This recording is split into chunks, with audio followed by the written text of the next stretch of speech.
Are you in your first or second year as a school counselor and you're thinking about giving up? I know that it can be hard. You might be feeling overwhelmed, stressed out, or wondering if you made the right decision by becoming a school counselor. Let me say this, you are not alone. That first, even second year can be difficult. In this video, I'm going to share 3 important tips to help you have a long-lasting, successful career in school counseling. And number 3 is the most important tip, so you got to watch this video all the way to the end. One of the biggest sources of stress is the systems that we don't have or we don't utilize correctly. That's one of the toughest things, even if you are a veteran counselor. One of the things I've learned as a school counselor is if you don't set your day intentionally, your day is going to plan for you. What that means is that if you're not being strategic with what you're doing, you're going to constantly be putting out fires, running all over the place like a chicken with your head cut off, and being stressed out, burned out, and have no energy at the end of the day. So let's look at some of the systems that are not working for you and revise and reevaluate. Let's start with how students access you. Do you have a system for students to request you, or do they just randomly come into your office when they feel like it? So here are a couple of suggestions. You can create QR codes and put them around the school if your school allows students to use cameras or their cell phone, so they can scan the QR code and set an appointment using a system called Calendly or any other system that you utilize. Or you can create a Google or a Microsoft form that students can fill out when they need to make an appointment to see you. Or you can just use good old-fashioned paper. So you can have a mailbox outside of your office and students can drop in little notes when they need to see you.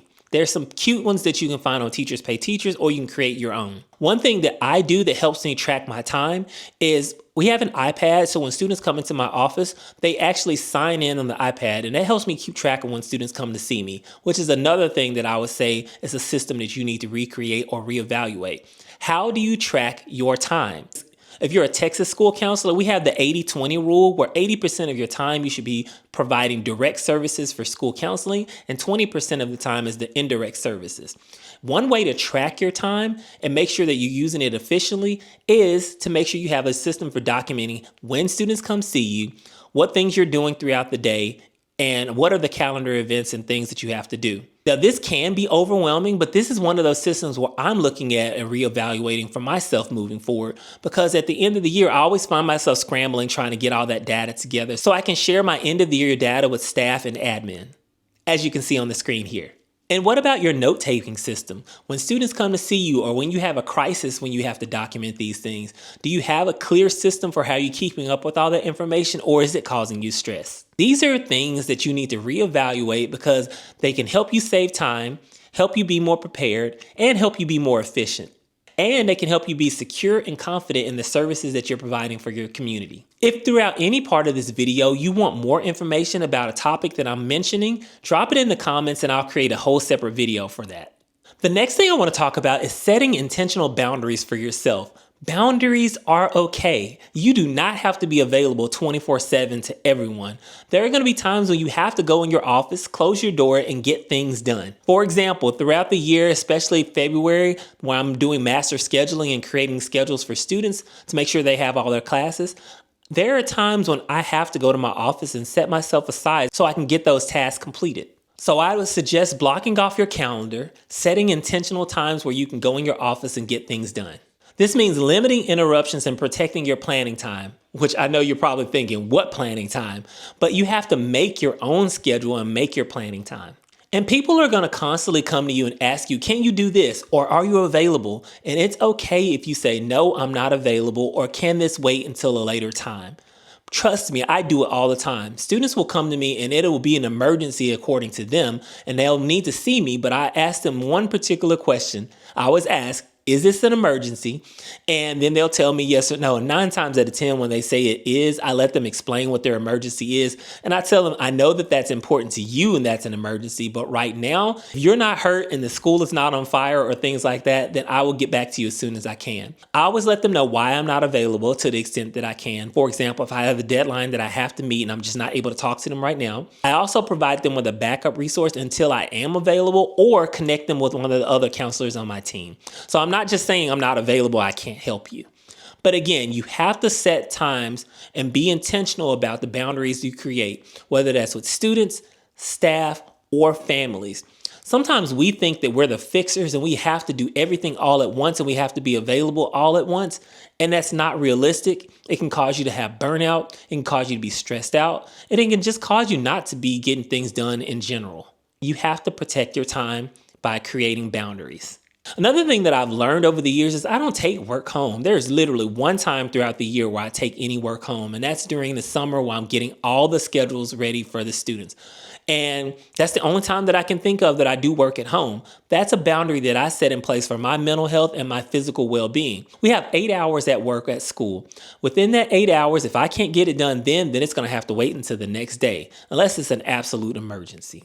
Because when I go home, we only have 3 or 4 hours to ourselves, and that time is spent getting something to eat or cooking, going to the gym, spending time with your significant other or your loved ones, or even just taking some time to watch your favorite TV show. But either way, we don't have much time after work, and you have to set boundaries so that you're not constantly working all the time, so you don't feel like you're getting a break or you're heavily relying on those Christmas or Thanksgiving breaks to give yourself some time. Which moves me to my next point. You don't have to do everything all on your own. You don't have to run every event, be on every committee, be available at everyone's beck and call, or create these Pinterest level bulletin boards or classrooms or even your office.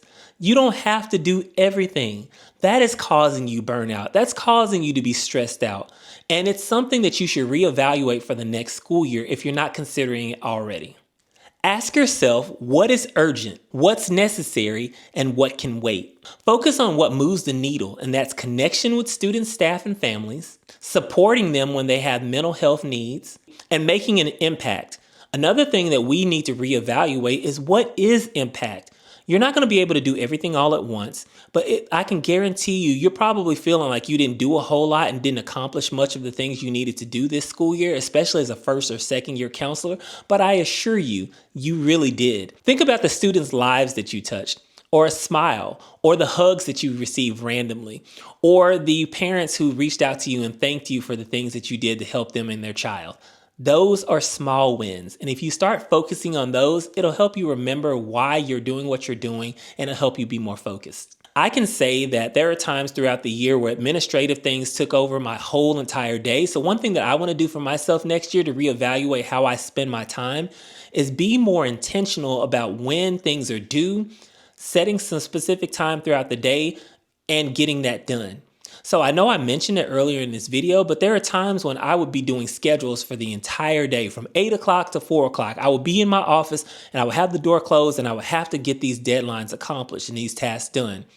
And I want to be more present. I want to make sure that I'm available more so for students. And to be honest, that wasn't often, but the fact is that it happened. I never want to do again where I'm working in my office all 8 hours and I'm not able to see students for whatever reason. But again, you have to be more intentional, reevaluate where you spent your time this year. And one way to do that is look at your 80-20, look at how you document and track your time. And not only that, you have to give yourself permission to grow in this job, in this role. It takes experience. I always tell people the first year is your trial and error. Your second year, you have a little bit of a light bulb experience. In your third year, that's when you start seeing the change. That's when you start getting more and more confident and comfortable with what you're doing.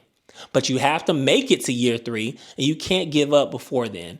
And I know it's difficult. I know there are things that happen throughout this school year where you're just wanting to throw in the towel, but keep going, but reevaluate, reflect on this video, some of the things that you can go back and do differently so you can be ready next school year. I hope this video gave you a couple ideas to lighten your load. I'm going to split this up into 2 parts, so you have to come back next week so you can get part 2. Comment below, what was your favorite part of this video? I would love to see a discussion and some encouragement in the comment section below so we can start a thread and help someone else.